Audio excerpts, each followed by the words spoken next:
Boa noite, pessoal. Boa noite vocês que estão aqui, amigos que estão aqui prestigiando o segundo podcast da academia, da Ocartes. E também boa noite a quem nos está acompanhando de casa, daqui de Barra do Garças e de outros lugares, que a gente tem certeza que hoje temos audiência de fora também. E dizer que a gente vai fazer mais um trabalho dentro de um projeto que a academia tem, que eu considero particularmente muito importante. É o projeto Academia Viva ao Vivo, um projeto que foi contemplado num edital de pontos de cultura de Barra do Garça. Depois a gente coloca mais os dados do edital de chamamento. E a gente já teve a oportunidade de fazer. Quem não assistiu, está disponível no canal da academia. O primeiro podcast que foi feito aqui com o escritor Raimundo Vanderlei Vasconcelos, Vanderlei Vasconcelos, e a professora Maria Claudine. Ficou um material muito interessante, como interessante é o trabalho literário deles. Então, esse projeto da academia, ele visa colocar em evidência, trazer um pouquinho em evidência o trabalho de literatura que nós temos aqui. É um trabalho muito rico, que muita gente não tem noção que você pode, assim, facilmente, você juntar 300 livros feitos aqui em Barra do Garça, na região. E trabalhos, assim, trabalhos muito significativos, trabalhos assim, que vão de muitos abrangentes, de muitos estilos, muitos temas, mas muito significativos. E tem coisas, assim, se a gente falar em termos de Araguaia, tem trabalhos mundialmente reconhecidos, como do Pedro Casal Dáliga. E também aqui nós temos trabalhos muito importantes o trabalhos vastos e com muito conteúdo, como o trabalho do Valdo Varjão, trabalho que coloca a história, resgata a história, registra a história de Barra, Aragaça, Pontal e da região do Araguaia.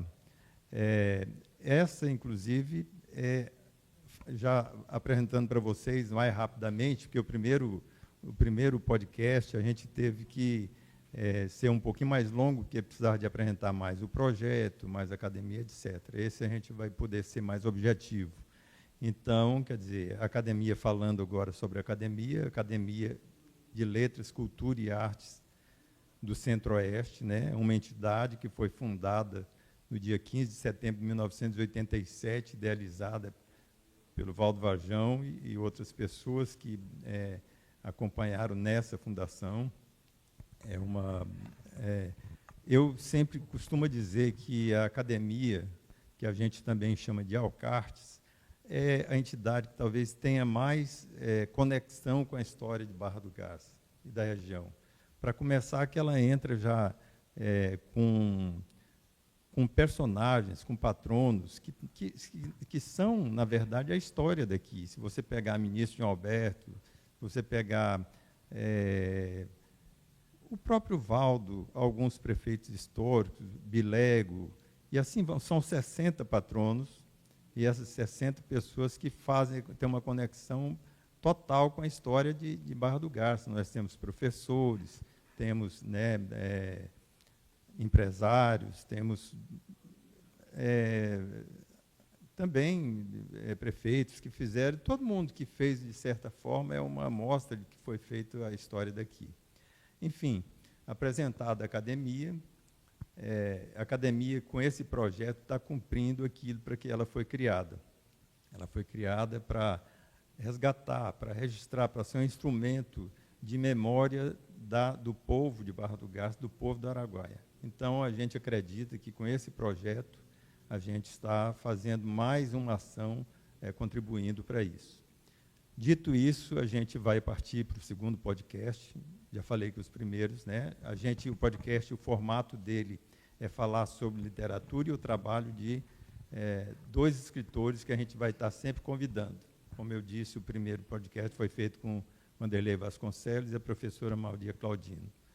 O segundo podcast, a gente iniciando aqui, a gente está tendo a felicidade de estar recebendo aqui, né, a Zenilda Teodoro, que está fazendo um trabalho importante aí. Eu, inclusive, li um do livro que ela fez, e tem um tema bastante importante. A gente vai falar um pouquinho mais detalhado sobre ela. E o Fabrício Bujac também, que tem também um trabalho muito importante. E a gente nota que, por exemplo, o primeiro podcast foi feito com Vasconcelos, que trabalha muito a cultura regional, essa coisa assim. E os nossos dois convidados têm um trabalho que tem um cunho social, tem uma preocupação social, que é muito importante. Vocês vão ver no decorrer, né, vocês vão sentir isso aí. Então, sobre a Zenilda, nós vamos fazer aqui interativamente, Zenilda, a apresentação sua, tá bom? Eu vou tentar ler aqui meio rápido aqui, né? Então, Zenilda Teodoro de Lima nasceu em Tenente Portela, Rio Grande do Sul, 29 de setembro. Formação Letras e Literatura, em 2003, especialista em Linguagem pela Universidade Federal de Mato Grosso, 2005, especialização de Gestão Pública pelas Faculdades Afirmativo, 2007, Direito, 2012, doutorado em Ciências Jurídicas e Sociais em Andamento, Universidade Católica de Buenos Aires, membro da Academia de Belas Artes do Rio Grande do Sul e membro da NAISLA, Núcleo Acadêmico Italiano e Ciências, Lettere e Arte, Itália. Estou certo? Pronúncia. Por causa de música, tem alguma coisa de pronúncia italiana. Coautor e organizador do livro Voz da Resiliência, em 2024, onde reuniu narrativas de várias autoras de vivência de mulheres num conjunto muito representativo da luta pelos direitos de igualdade, dignidade e protagonismo na sociedade como um todo. Teve poesias e contos selecionados em inúmeras coletâneas, né? Então, a gente fala sobre essas coletâneas. Há muito tempo você já participa. Se você quiser dar boa noite para nossos amigos e quem está nos assistindo. Boa noite, presidente Divino, primeiramente. Obrigado. Nosso companheiro Bujac. Boa noite, meus queridos aqui presentes e os que estão online. Realmente, a escrita ela vem de muitos anos. E eu tenho pelo menos umas 15 participações, pelo menos 15 coletâneas, tanto no Brasil quanto algumas fora. E tem sido um trabalho muito interessante, porque em alguns foram concursos, né? E onde consegui algumas premiações, e isso foi um estímulo divino para que eu pensei, olha, eu nunca achei que eu fosse boa em escrita, mas eu pensei, nossa, eu posso continuar a escrever, um dia eu vou ficar boa nisso. Então, é um estímulo continuar vendo que as minhas poesias, a princípio, eram somente poesias, elas agradavam as pessoas, aos jurados que liam, e as poucas pessoas, depois que tiveram acesso a esse conteúdo, falaram assim, olha, escreva mais, é interessante. Nossa, eu me identifiquei com a sua poesia. Alunos meus, né? Professora, como é bom, como eu me identifiquei com essa poesia. Isso é um estímulo, né? E, então, realmente, foram várias participações e tem sido uma grande honra. Isso aí é um trabalho interessante, porque além de você estar fazendo a sua parte, você também está fazendo compartilhado com outros escritores, né? Geralmente une outras regiões, é bem interessante. Eu nunca participei das coletâneas, mas eu conheço várias e eu sei do valor que essa aí tem. Então, na minha direita aqui, nós temos o Fabrício Bujac, né, que eu vou também fazer uma pequena apresentação dele aqui. Fabrício Tadeu Bujac, 51 anos, nascido em Aragarças, escreveu seu primeiro livro na Fazenda Terapêutica Nova Esperança, em Santa Helena de Goiás. O nome do primeiro livro é 270 Dias. O segundo livro foi Fundo do Poço, e o terceiro livro, lançado em 2025, tem o nome de Adictos Convictos. Formado em filosofia, com uma triste experiência de 30 anos no uso e abuso de drogas, vivência nas ruas de Goiânia, Fabrício passou 9 meses em tratamento, lutando contra o desejo de usar mais drogas. Hoje ele se orgulha de ter aprendido a não ceder a esse desejo, né, e usa sua energia trabalhando na recuperação de outras pessoas que tenham vontade de parar de usar drogas. Também por isso, toda a sua produção literária, até aqui, é voltada para essa experiência. Então, a gente vê, Fabrício, que são duas coisas que aconteceram de forma diferente, né? O envolvimento que a gente vai falar, como que se envolveu com a literatura em si, né? E o seu é principalmente uma experiência, né? Uma experiência sua mesmo, né? E que você achou válido estar colocando e participando essa experiência para o bem das outras pessoas, né? Então, você fica à vontade para dar boa noite para o nosso pessoal aqui. Boa noite, Vino, boa noite, Zenilda, boa noite a todos presentes, aos nossos telespectadores nos assistindo online.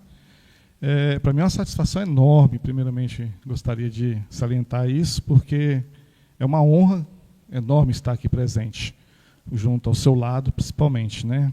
Alguém que eu admiro muito como cantor e que já curti muito nas praias ouvindo. Está vendo? Comercial.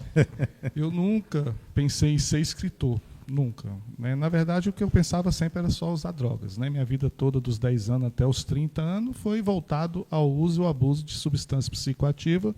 Eu encerrei minha carreira em Goiânia, já morador de rua, usuário de crack, né? Já por várias décadas estava cansado. E aí me deparei por diversas tentativas em unidades terapêuticas e não conseguindo. Numa dessas, em Santa Helena, eu tive um despertar. No primeiro dia eu comecei a escrever um diário, né? E todo dia eu ia escrevendo e isso ia ajudando a me aliviar a vontade de ir embora, a me conhecer melhor. E quando eu terminei esse tratamento, eu tinha, então, um diário com 271 folhas, né? 269 querendo ir embora e uma querendo ficar, e um dia após, né? E foi quando eu tive a felicidade de conhecer o amigo João do Couto, e mostrando isso a ele, ele então teve o interesse de lançar esse livro, né, 270 dias. Né? Mas a cronologia ela é alterada porque o João foi muito esperto nesse ponto, como escritor também e editor e tudo, né? Artista nato como ele falou: Fabrício, para a gente lançar esse livro do 270 dias que conta a sua história de recuperação, a gente tem que contar como é que foi a sua história de drogadição. Então eu tive que escrever o livro Fundo do Poço e lançar o Fundo do Poço primeiro, apesar de já ter o 270 dias pronto, lançar o Fundo do Poço e depois o 270 dias. E o ano passado, novamente com o João do Couto, né, eu tive a honra de despertar em 2013, junto com o bispo que você acabou de citar, Pedro Causadáliga, esse texto, Adictos e Convictos, iniciar lá, junto com ele, o período que eu passei com ele, e agora concluir em 2026 e, junto com o João, poder, através da editora Pirrolê, lançar esse livro que ele já começa a sair um pouco fora da minha história, mas mais para a experiência também vivida agora, né, de como ajudar mais ainda o dependente ou a pessoa presa em suas emoções, em algum vício, né? E nós estamos partindo, então, tirando um pouco a minha vivência, que os dois primeiros contam toda a minha história, e partindo agora para uma literatura mais abrangente, científica, a respeito da drogadição. Aqui chega também até na autoajuda, né? De você despertar essa força, né, que a maioria das pessoas tem realmente por dentro, mas às vezes não consegue achar, né? Porque todo mundo é isso que você diz, no livro eu li, né? Então, de certa forma, a pessoa precisa de achar onde é que está essa força, que ela tem as duas coisas, depois você vai falar mais sobre isso, né? Tem esses dois lados, né? Isso é muito interessante. Então, eu estou vendo que nós temos aqui alguém, você é gaúcha? Então, Tenente Portela, nós temos aqui uma gaúcha e temos um goiano aqui, né? De lado aqui. Nasceu longe, né, Fabrício? Do lado aqui. E outra coisa, eu nasci do lado da casa da Zélia Diniz. Então, acho que os artistas, os escritores já estavam ali predestinando. Sim. Inclusive, você citou aí o João do Couto, dizer que ele está presente aqui e ajudando, é um dos mediadores, né? A Dona Zélia também, em memória, né, que foi uma grande presidente, fez um grande trabalho como presidente daqui da academia. e a Marinalva que também é mediadora aqui. Então, a gente está tendo a oportunidade de, como presidente, estar dando continuidade a esse trabalho que ela fez, o seu Valdo Varjão e outras pessoas, né, valorosas aqui. Então, gente, a primeira coisa que a gente queria saber, assim, vamos conversar informalmente, né, de que forma você se deparou com literatura. Eu dei um exemplo lá em casa, por exemplo, tinha bastante livros, minha tia era professora, coisa e tal, outras pessoas viram em escola, outras pessoas... Você, de forma assim, resumida, conta para nós de que jeito que você se deparou com a literatura. A literatura sempre foi meu refúgio. Eu sempre fui uma criança... Eu fui criada de uma forma gaúcha, uma forma muito rígida. Éramos muito pobres, passávamos necessidade de tudo. E eu, então, muito tímida, eu me trancava. Trancava a forma de dizer. Todo o intervalo na escola, em vez de brincar, fazer outra coisa, eu ia para a biblioteca. E lá era o meu refúgio. Então, os bibliotecários achavam que cada dia eu pegava um livro diferente e trocava, ouvia figurinha, mas não. Na realidade, eu lia um por dia, desde muito cedo. A lamparina da minha avó, toda hora alguém brigava, apaga a lamparina, né? Porque eu ficava lá, às vezes com vela, lendo. Era o meu refúgio. As dores que eu tinha, as violências que nós sofrimos, o meu refúgio era ler e sair daquele mundo. Eu me transportava, eu andava a cavalo, pônei, tudo no imaginário. E então, eu lembro assim, com poucos anos de vida, eu já tinha lido toda a literatura praticamente brasileira, os clássicos. Então, sempre foi o meu refúgio a literatura. E a escrita surgiu depois já de adulta. Sofri violência doméstica e eu comecei a escrever. Eu sempre muito calada, tímida ainda, era a forma com que eu conseguia gritar para o mundo as minhas dores. Porque mulher sempre teve, na minha família sempre teve que ser muito forte e aguentar tudo. Eram outros tempos. Então, a literatura sempre foi a minha salvação. Eu colocava no papel as minhas dores e ali eu enfrentava, surgia e falava assim, amanhã é outro dia e será diferente. Você teve influências, assim, alguma mais destacada em termos de... Até porque o Rio Grande do Sul é rico também em escritores, né? Em músicos, escritores, mas no Brasil, de forma geral, você teve alguma influência maior? Assim, leu mais algum autor? Eu sempre fui apaixonada por Cecília Meirelles. Sempre. Inclusive, meu TCC na área, quando eu fiz letras, eu trabalhei os vários estilos dentro da poesia de Cecília Meirelles. Eu consegui encontrar todas as escolas literárias dentro das poesias de Cecília Meirelles, de tão apaixonada que eu era por ela. Porque ela tinha esse caráter, tem o caráter intimista, né, de falar de suas dores, de uma forma muito, eu falo, muito, muito elegante, ela lidava com essas questões. A autora de A Marcha, né, que as pessoas não sabem, mas a música Canteiros, do Fagner, foi feita em cima de O Motivo, a Cecília Meirelles. Isso. Não sou alegre nem sou triste, sou poeta. Um instante existe, a minha vida está completa. Não sou alegre nem sou triste, sou poeta. É isso mesmo. Sem dúvida, um trabalho muito bonito. Fabrício, quando a pessoa, apesar que a sua experiência de uma forma diferente, aconteceu de uma forma de... né? Mas, geralmente, a pessoa que se dispõe a fazer um livro, ele leu coisas antes, etc. E tem algum trabalho que... Você tem algum trabalho assim, que em determinado momento você leu e te marcou mais um pouco? Algum escritor? Algum livro assim?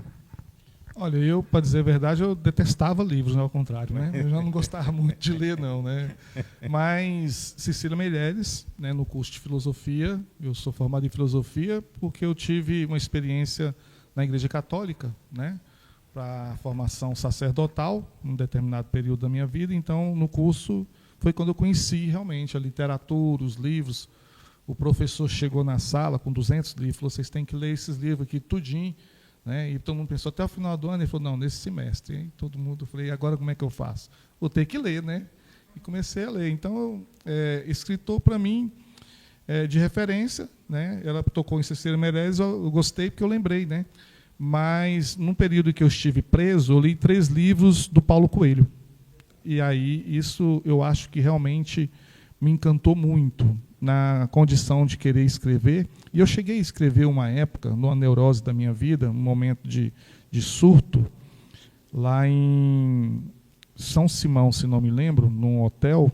Eu escrevi um texto que eu intitulei como Balada no Céu, a história de quem não foi convidado. Eu acho que eu estava muito deprimido, e esse livro foi justamente mais ou menos tentando seguir a linha de Paulo Coelho no Alquimista, né? As viagens, porque eu estava fazendo uma viagem em várias cidades, e viajando de dia, viajando à noite, e usando muita droga. Então eu tive esse despertar. Foi a primeira vez que eu pensei assim em escrever, em fazer alguma coisa. Isso acho que foi em 2010, se não me engano, lá na cidade de São Simão.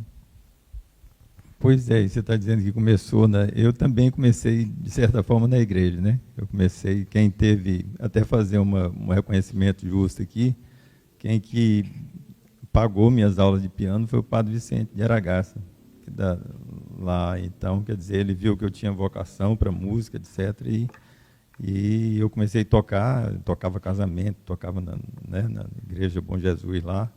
E depois comecei em festivais, e daí para cá que me envolvi com a música e literatura, principalmente. Você tem uma irmã, né, que é religiosa, foi religiosa. Tem, me ajudou muito na minha época de seminarista, que eu tive um período aqui na Catedral Nossa Senhora da Guia, na época, com o Dom Antônio Sarto, que era bispo dessa diocese. Sim. E a irmã já estava aqui, ela me ajudou muito naquele período também. Então, você vê como as coisas são bem, são bem interligadas. Quer dizer, a Maristela, que é minha irmã, que também e faz parte de um ponto de cultura. Nós estamos dentro de um ponto de cultura, e ela faz parte do ponto de cultura sempre lá de Várzea Grande, e eles desenvolvem um papel muito grande com 200 crianças, assim, crianças carentes, né? Então, é um trabalho bastante bonito lá. E tudo é interligado, você vê a história, né? A gente acaba achando a ligação aqui. E fala de um autor e lembra, né? Sim, lembra de outra coisa. Isso é de você ser... quando as coisas têm tudo a ver, tem uma ligação a ver. Isso é bom, que a gente passa o que a gente precisa de passar para as pessoas aqui, né? A outra coisa que eu quero falar, agora a gente já começando a falar um pouquinho mais sobre o trabalho, especificamente, né, de vocês, eu queria que você... logicamente que quando as coletâneas são poesias que você faz em determinado momento, um tema, outro tema, etc. Mas eu acho que a gente precisa, para passar para quem está assistindo, a gente poderia falar sobre o livro que você escreveu, que é o último que foi lançado, né? E seria bem interessante. Eu acho que é muito, muito interessante a gente colocar isso. Bem, esse livro eu organizei, eu sou coautora, e organizei, e ele surgiu de uma inquietação. Assim como eu, que não tinha voz, tantas outras mulheres tiveram que se calar em vários momentos da vida, e continuam se calando. E no momento em que eu estava aqui na cidade, foi um momento de parabenizar algumas pessoas, não vou comentar qual foi o evento, tiraram de fora as mulheres que iam receber o reconhecimento. E eu sabia que eu tinha ajudado a fazer a lista, tinha tanto homens quanto mulheres valorosas, e deixaram só os homens. Eu questionei e falei, olha, somente o homem já representa a família. E uma senhora de 87 anos, ela olhou para mim, ela foi lá de bengalinha, com maior dificuldade, porque ela sabia que ia receber aquela condecoração. Ela olhou para mim lá de cima e já doeu o meu coração. Eu sentia a dor dela, tal da resiliência, né? Ao descer, eu abracei ela, faltei chorar junto, porque choramos por dentro, nós precisávamos parecer fortes ali, né? E aí surgiu um projeto. Eu cheguei no Rotary, e eu tinha um cargo lá sobre empoderamento feminino. Eu falei, precisamos fazer alguma coisa nesse sentido. As mulheres precisam ter voz, elas precisam falar o quanto elas foram importantes na construção dessa cidade, na construção de um país, o que elas passaram.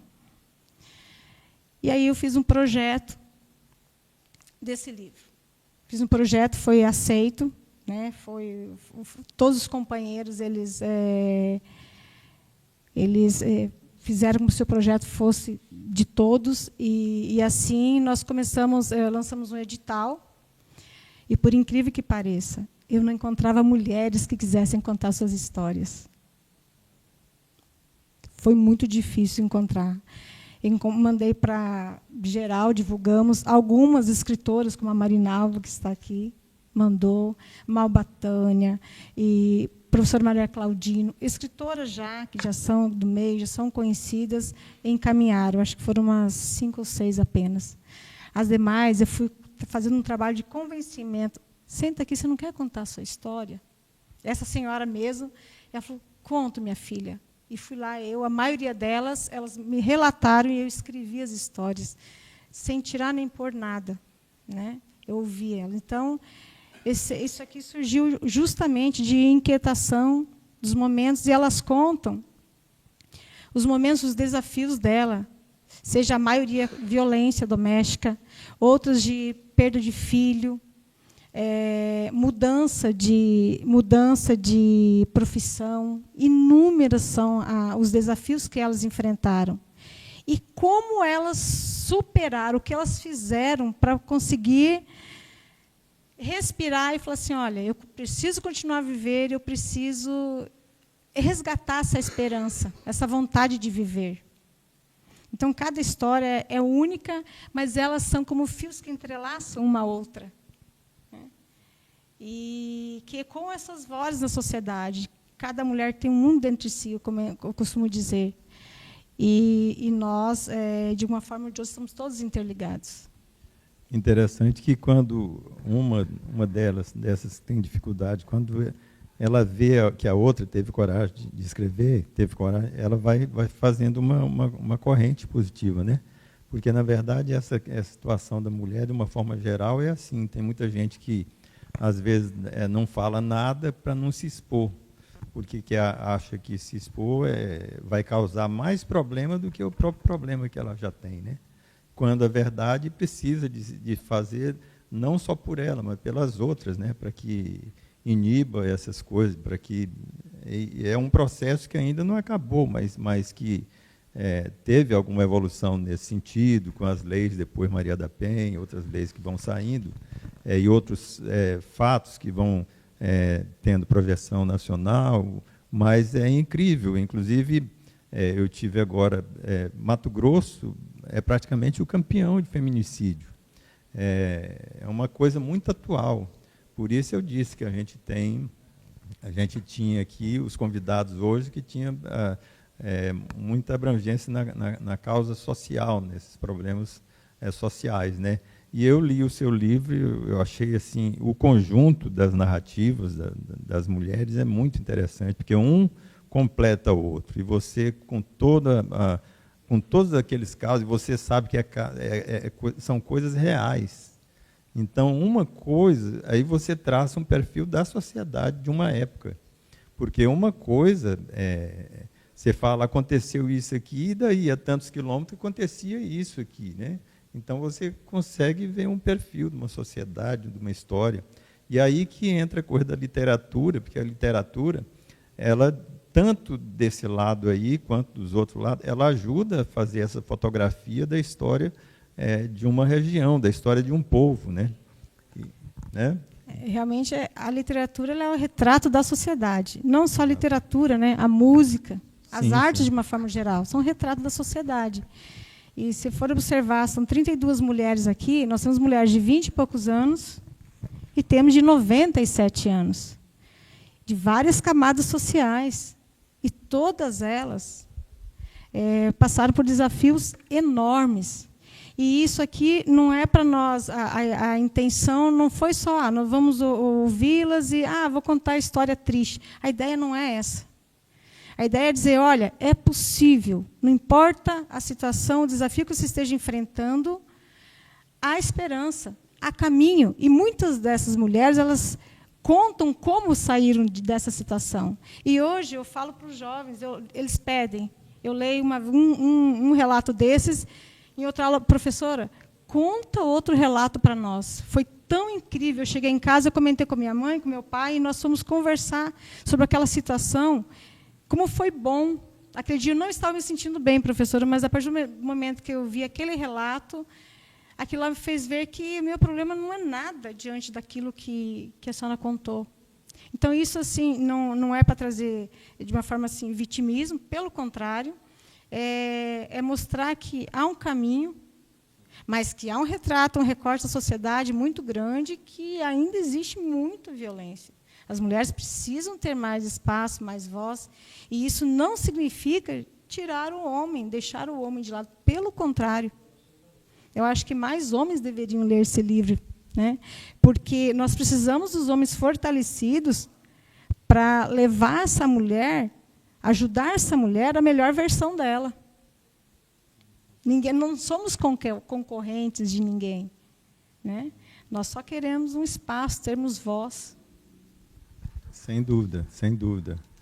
É isso aí que a gente vê na história nossa e que a gente tem a oportunidade de estar conversando sobre isso hoje. Então, gente,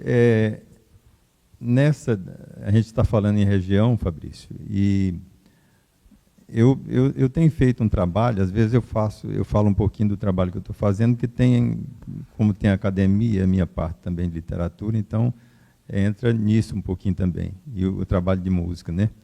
E tem uma preocupação que às vezes eu tenho, porque toda cidade, aqui tem uma particularidade, que na verdade nós somos 3 cidades no mesmo local, né? Então a gente existe os bairrismos, existe as coisas que são comuns, né? Que são acima desse bairrismo. Então às vezes a gente vê acontecer certas rixas, certas coisas, e a gente que tem uma visão mais de cultura, mais assim, a gente consegue observar por cima disso, né?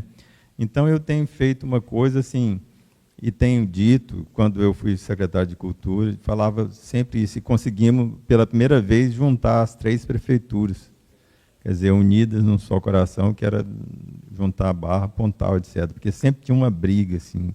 Então, eu costumo falar, onde eu quero chegar, costumo dizer o seguinte, que são 3 cidades, têm suas histórias interligadas, etc., mas, no fundo, é uma comunidade só, é uma comunidade metropolitana, vamos dizer assim. E tem certas coisas, e muitas das coisas são que todo mundo precisa de entender isso. Por exemplo, meio ambiente. Meio ambiente é o mesmo. Você não separa, nas minhas músicas, não tem jeito de se separar a serra do rio. A serra está aqui, o rio, no caso Araguaia, está Barra e Aragaça, né, e Pontal. Mas é um meio ambiente só. Se tem um desastre o meio ambiente aqui, afeta lá. Outra coisa que também é o turismo. Aquilo que é bonito aqui serve aquilo que é bonito lá. Se você tem águas quentes aqui, você tem águas quentes lá na Água Santa, uma coisa soma com a outra, né? E outra coisa que tem também é a segurança, é a saúde. A saúde, se tem uma epidemia aqui, ou se tem lá, provavelmente vai atingir aqui. A segurança. E vamos entrar, aí entra também a questão das drogas, porque o ambiente cultural é a coisa que, aí onde eu quero chegar, o seu trabalho também faz essa ponte de se entender que é uma comunidade só e que tem um interesse, tipo assim, e se deve ter um interesse da Barra querer ver Aragaças cada vez melhor e vice-versa, e a gente se autoajudar, um ajudar o outro, a própria administração, isso é o que seria o ideal, né? A gente está colocando uma voz aqui nesse sentido. E o seu trabalho é bastante esse, né? Eu queria que você falasse mais um pouco sobre o livro que a gente colocou lá foi esse Adicto Convictus, que é o último que você fez, né? Eu queria que você falasse, entrasse mais um pouco no conteúdo dele para nós. Então, eu tenho até uma frase, né, que fecha as minhas palestras, que é sobre a cultura, né? Nós costumamos dizer que a cultura traz o uso, né? O uso de qualquer coisa, de fala e de tudo. Então, a cultura traz o uso também da drogadição. O problema da drogadição é um problema cultural, né? Mais do que saúde pública. Então, no fechamento das nossas palestras, a gente fala, a cultura traz o uso mas só a cultura também é capaz de trazer a cura, né? É através da cultura que vai ter, né, essa paralisação ou começar a melhorar um pouco a saúde pública em relação às drogas em qualquer município.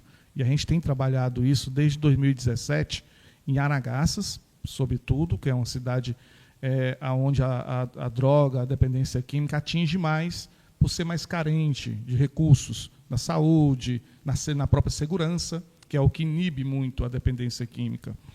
E esse trabalho foi realizado lá através do Conselho Municipal de Políticas sobre Drogas. Quando nós atravessamos para o Mato Grosso, ainda não tinha uma política sobre drogas estruturada no Mato Grosso, porque é necessário uma hierarquia, né? A política nacional para chegar à política estadual até o município. Então, Barra do Garças ficou um pouco desequilibrado em relação a políticas públicas sobre droga naquele período até a pandemia. Agora não, você vê como é que a coisa mudou. Hoje, Mato Grosso é referência no Brasil em políticas públicas sobre drogas. Então, nós estamos construindo agora essa ponte, né? Inclusive agora nós vamos ter no Pontal do Araguaia, agora em março, uma audiência pública regional, talvez seja a primeira, porque nós temos essa potencialidade de ter essas dificuldades de divisa, Mato Grosso e Goiás. Não, os municípios não têm o problema, o maior problema está nos estados, que é onde o recurso vem. Se vem para o estado, você recebe pelo Goiás, você não pode usar na Barra do Garça ou no Pontal. Se vem pelo Mato Grosso, você não pode usar em Aragaças. Então, nós estamos construindo o primeiro fórum regional de políticas públicas sobre drogas. Já foi tentado isso antes, com o estado do Tocantins, Goiás e Distrito Federal, com hoje atual prefeita de Matrinchã, a dona Fernandes, que era presidente do Grupo Executivo de Enfrentamento às Drogas do Estado de Goiás. Foi tentado, mas não deu continuidade. E nós, então, estamos fazendo isso agora. Nós já constituímos o conselho em Aragaças, constituímos no Pontal do Araguaia, está faltando Barra, que agora é o próximo passo, e esse fórum seria o conselho que iria gerir todo esse recurso, né, do governo federal, aonde tem muito dinheiro, e você sabe disso, não tem como construir nenhuma política pública se não houver recurso, né, para isso, né? Eu tenho hoje uma instituição, desde 2017, chamada Comunidade de Políticas sobre Drogas, que é a associação onde a gente, através dos livros, né, das doações, das vendas, hoje a gente vende muito para a prefeitura, né? A gente consegue fazer os contratos, vender os livros, fazer as palestras, e nesse município a gente constitui ali um pequeno plano municipal de políticas sobre drogas. Se o gestor tem um pensamento de levar isso adiante, então ele, né, tem aí a oportunidade de trabalhar isso e melhorar. Eu tenho elogiado muito o Pontal do Araguaia, porque nesses últimos anos é o município que mais cresceu dentre as 3 cidades, e o pensamento do gestor em se preocupar com essa questão da progressividade do município, aonde também atrai as mazelas. Nós estamos falando do meio ambiente, cultura e o turismo. Com a progressividade do município vem também, né, as más intenções, os mal intencionados, a drogadição. Então, nós já estamos trabalhando isso lá, constituindo isso. Agora, neste mês, nós vamos, então, dar aí o primeiro pontapé nesse conselho regional, unindo 2 estados, né? E a Secretaria Nacional de Políticas Públicas sobre Drogas tem elogiado muito esse trabalho, está aguardando a gente lá agora para esse mês. Talvez teremos um secretário nacional aqui no dia dessa audiência pública, porque o nosso trabalho, o nosso projeto foi referência desde 2018, em Campos do Jordão, em São Paulo, Distrito Federal, em Goiânia, né? Todo esse trabalho nós iniciamos atendendo o jovem dependente químico que estava na rua, conversando com ele na abordagem direta, oferecendo o tratamento e levando esse jovem para a recuperação e depois acolhendo ele novamente e dando um destino, um rumo novo para a vida dele, tornando o indivíduo de novo produtivo para a sociedade. Quem ganha com isso não é só o indivíduo, é toda a sociedade, a comunidade onde ele mora, a rua, o comércio, o turismo, né, a cultura, porque o dependente químico ele desenvolve 5 vezes mais rápido o cérebro dele por causa da química, da introdução da química que ele está usando e disparando dopamina, então ele é capaz de pensar 5 vezes mais, né, que um indivíduo normal que não tem conhecimento com nenhum produto químico.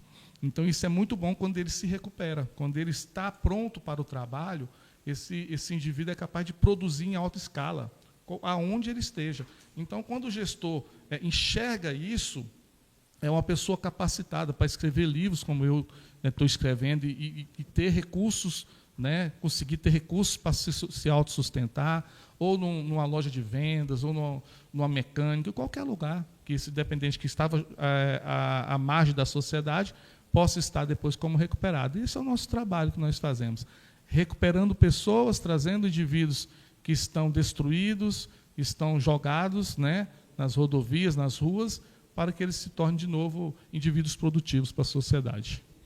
Interessante, eu não sabia disso, né, que tem essa, tipo assim, essa evolução, né, mental, né, de rapidez, etc. Não sabia. Nas faculdades eles já fazem muito isso, né? Eles usam muitos produtos, né, remédio, produtos químicos, para poder estudar e desenvolver mais o cérebro. Então, o dependente químico, né, faz isso na rua sem saber. Então, gente, como vocês veem, o assunto é extenso, são 2 assuntos importantes, né?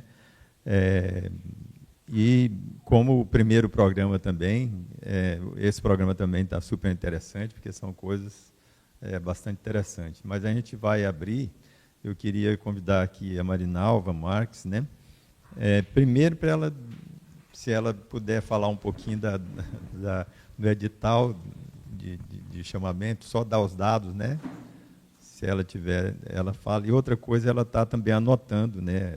Quem alguma pergunta, ou se alguém também aqui, ela vai conduzir isso, se alguém que está aqui com a gente quiser fazer uma interação, quiser fazer alguma pergunta, né, para a gente poder continuar e encerrar, né, coroar isso aí.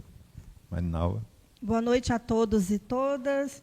É uma satisfação estarmos aqui, mais uma vez, nesse podcast, o segundo, e com essas 2 pessoas, com essa presença. De fato, a gente observa muita presença na fala deles, falando sobre as suas vidas, suas experiências, e que abraçaram com garra as oportunidades. O Divino falou sobre o edital, então, esse projeto, o podcast, é do edital Ponto de Cultura, município de Barra do Garças, e que a academia foi contemplada.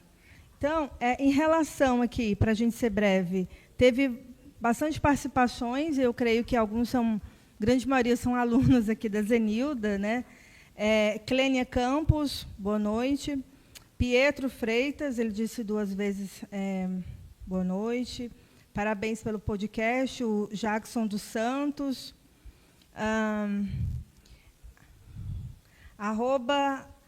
@Axon, né? Aqui, sei lá. Zenilda, sou seu fã.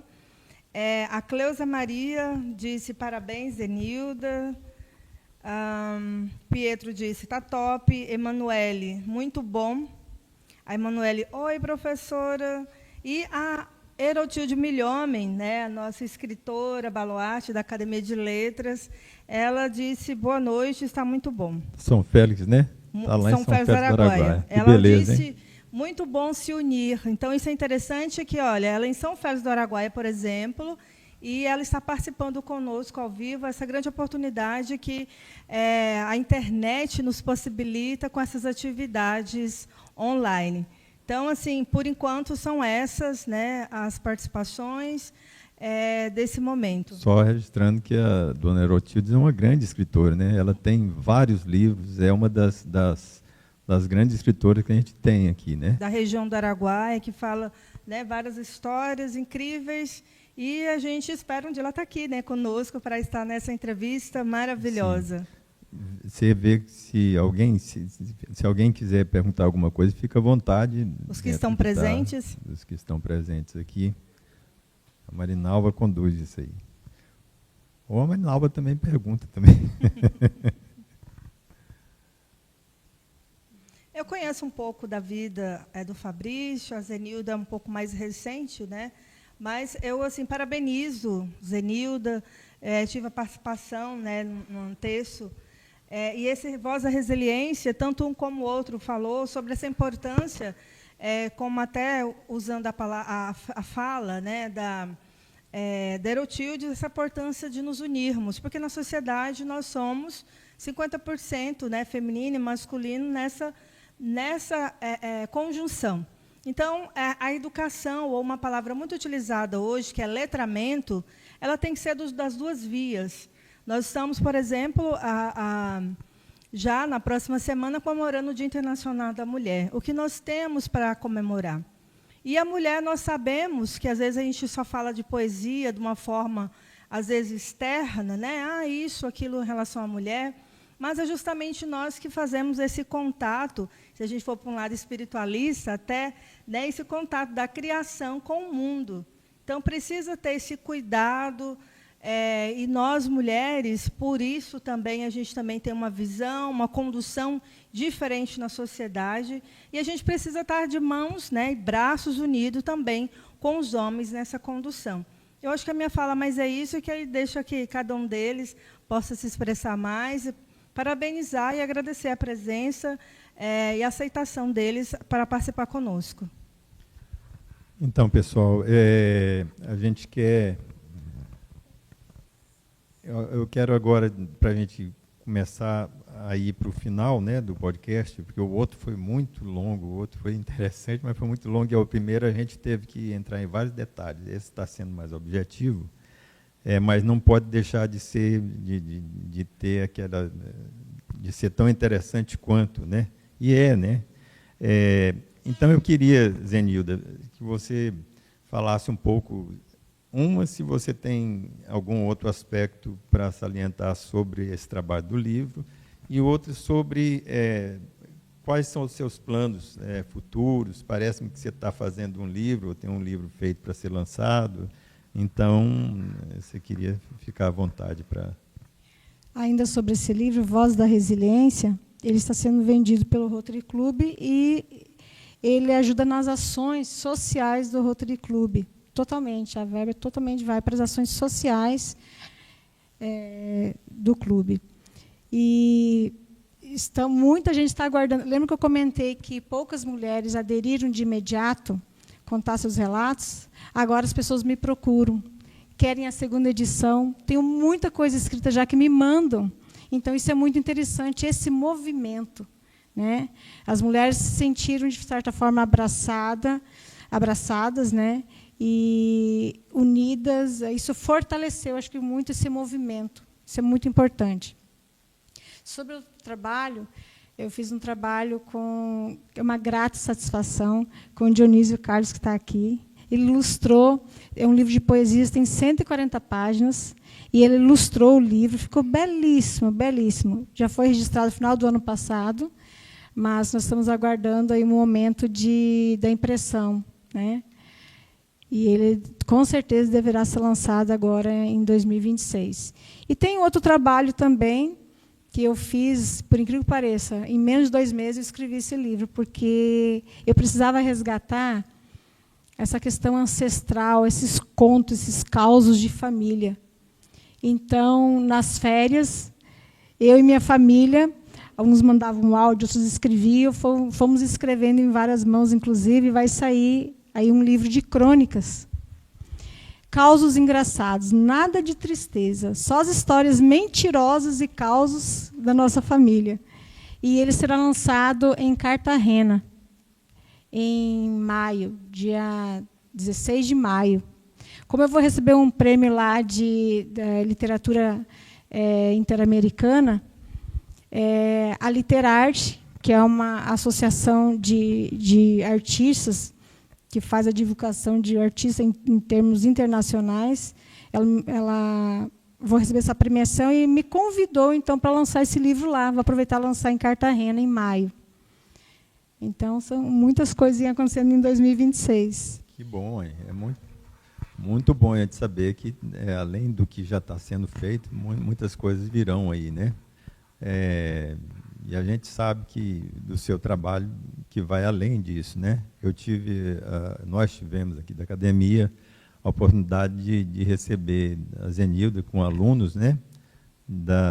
Mais de uma escola? É uma determinada escola. Determinada escola. Foi lindo aquele trabalho, a abertura da academia, o João, a Marinalva, você, foi magnífico. E tinha, recentemente, que tinha aberto aqui esses arcos, né? Porque aqui eram duas salas, né? A gente transformou em uma só, E foi justamente aqui que teve essa reunião, e é uma coisa que eu aí tenho uma conexão com você, e eu faço muita questão de fazer essa coisa que você direciona para a juventude ou para as pessoas mais novas. Porque eu acho que nós três sabemos da riqueza que da importância que é a pessoa ter a oportunidade de entender, né, a criança ter a oportunidade de entender o que é a cultura, entender, né, a gente dá porque muitas vezes a gente não teve essa oportunidade. Então, se nós desenvolvemos num certo ponto, a gente tem que criar oportunidade para elas. E hoje, principalmente, as crianças, as pessoas, não é só as crianças não, estão precisando demais disso aí, porque é muita informação, é um turbilhão de informações, e geralmente essas informações são vazias, totalmente as fake news, as coisas tudo. Então, as pessoas estão precisando de verdade, de realidade, de pensar um pouquinho, né? E a gente, de certa forma, acaba atuando nisso aí para contribuir, porque, logicamente, que nós não damos conta mas a gente faz essa parte, tenta fazer essa parte nossa. É isso que nós estamos fazendo aqui, para colocar testemunhos, para colocar uma forma de ver as coisas, né? Eu acho que isso é muito importante. Então, Fabrício, também, se você quer colocar mais alguma coisa sobre o livro, sobre o seu trabalho, e você falou rapidamente, mas quais são os passos que estão sendo dados, etc., qual a nossa perspectiva aí? Então, eu tenho mais um trabalho já pronto, né, que é a continuidade do Fundo do Poço. O Fundo do Poço foi o livro mais vendido, eu consegui vender 2.000 cópias. Mas foi assim 15 dias. Tá muito bom. Em 15 dias. Bom foi demais. Muito bom. O livro, todos os meus livros, ele tem uma dinâmica assim, que eu acredito, como eu não gostava de ler, eu preciso desenvolver algo que as pessoas possam gostar. Então, são livros muito fáceis de ler, com letras grandes, coisa que você pega e lê em 30 minutos. Hoje o tempo também, para as pessoas, está um pouco, né, mais difícil. Então, as pessoas gostaram muito. Talvez é porque também conte mais a questão da destruição da minha vida, né? E o 270 dias, ele, apesar de ser o primeiro, ele é o segundo na continuidade. Como a proposta do João, na época, foi uma trilogia, eu tive que escrever o terceiro. Eu só não lancei. O terceiro, ele conta todos os trabalhos que eu comecei a realizar no pós-tratamento, mas não meu, mas das pessoas. Então, eu vou contar a história, como eu contei a minha, eu vou contar a história dos dependentes que eu levei. Foi um trabalho muito difícil, porque eu já levei mais de 1.000 pessoas para a recuperação, né?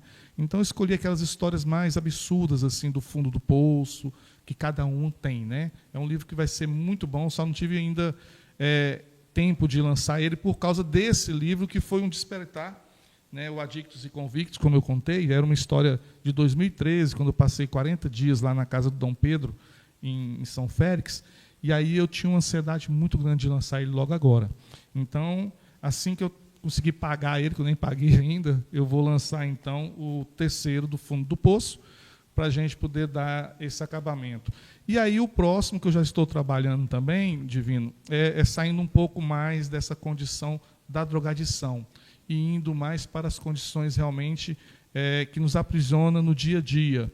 Fator emocional, trabalho, pessoas, né? Muitas vezes a gente é preso a relacionamentos, né, destrutivos, que é pior do que o uso de drogas, né?